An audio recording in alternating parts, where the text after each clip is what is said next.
The Jimmy Olsen Radio Network. Spinal adjustments provided by Dr. Chad Rolfson. The Spinal Tuning Chiropractic Center is a Des Moines area low flat fee per month unlimited chiropractic care practice. When life happens, just adjust. Schedule today at spinaltuning.com.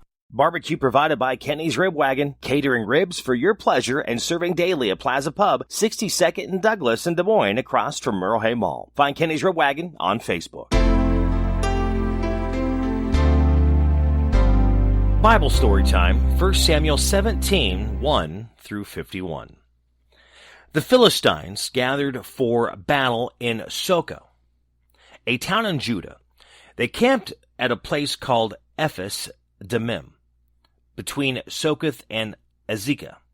Saul and the Israelites assembled and camped in Elah Valley, where they got ready to fight the Philistines. The Philistines lined up one on one hill, and the Israelites on another, with the valley between them. A man named Goliath from the city of Gath came out from the Philistines' camp to challenge the Israelites.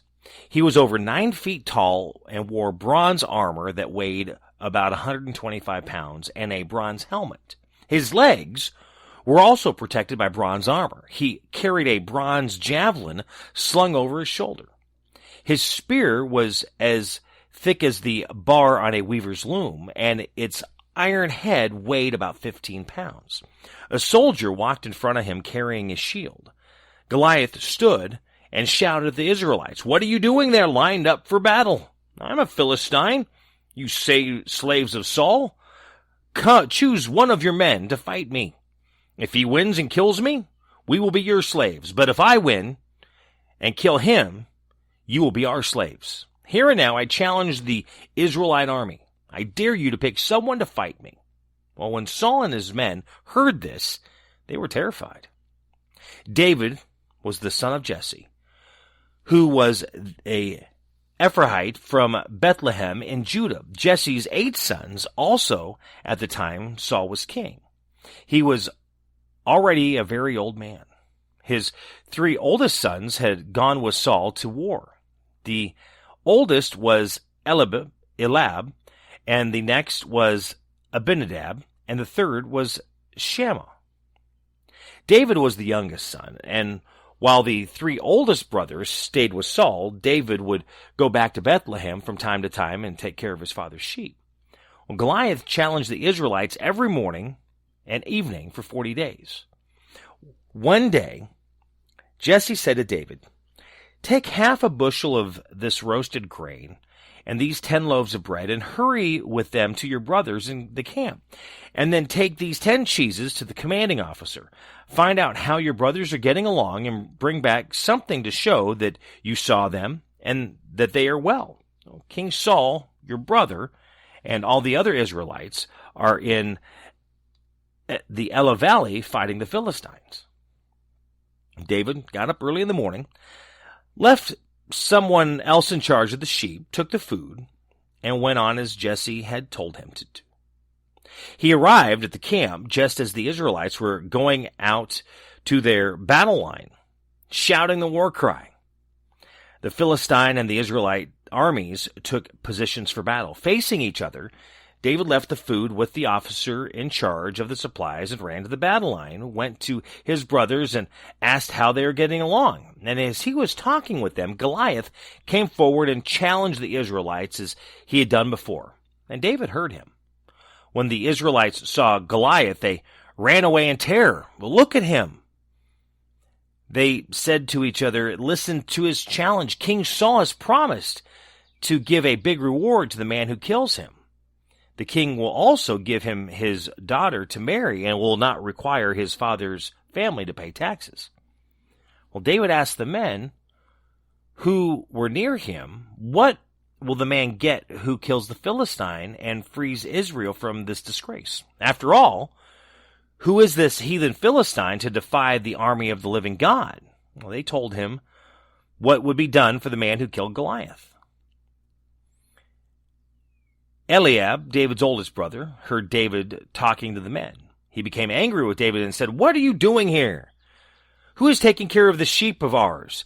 out there in the wilderness. You smart aleck, you should come to watch the fighting. Now, what have I done? David asked. Can I ask a question? He turned to another man and asked him the same question, and every time he asked, he got the same answer. Some men heard what David had said and told Saul, who sent for him. David said to Saul, "Your Majesty, no one should be afraid of this Philistine. I will go and fight him." "No," answered Saul. "How could you fight him? You're just a boy, and he has been a soldier all of his life." "Well, Your Majesty," David said, "I can take care of my father's sheep. Anytime a lion or a bear carries off a lamb, I go after it, attack it, and rescue the lamb. And if the lion or bear turns on me, I grab it by the throat and beat it to death. I have killed lions and bears, and I will do the same to this heathen Philistine, who has defied the army of the living God. The Lord has saved me from lions and bears. He will save me from this Philistine." "All right," Saul answered. "Go, and the Lord be with you."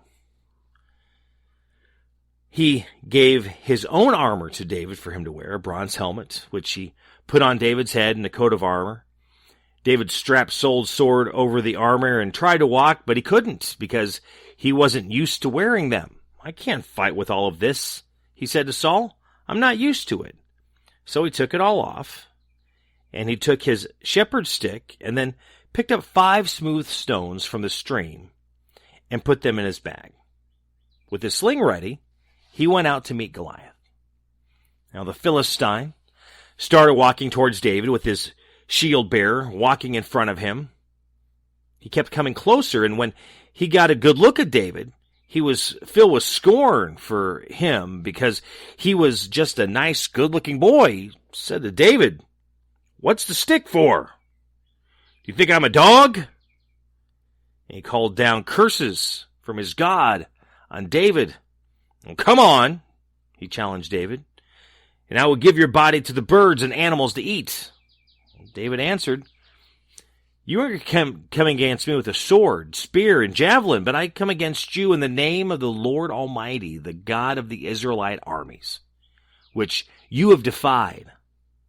This very day the Lord will put you in my power. I will defeat you and cut off your head, and I will give the body of the Philistine soldiers to the birds and animals to eat. Then the whole world will know that Israel has a God, and everyone here will see that the Lord does not need swords or spears to save his people. He is victorious in battle, and he will put all of you in our power." And Goliath started walking towards David again. David ran quickly towards the Philistine battle line to fight him.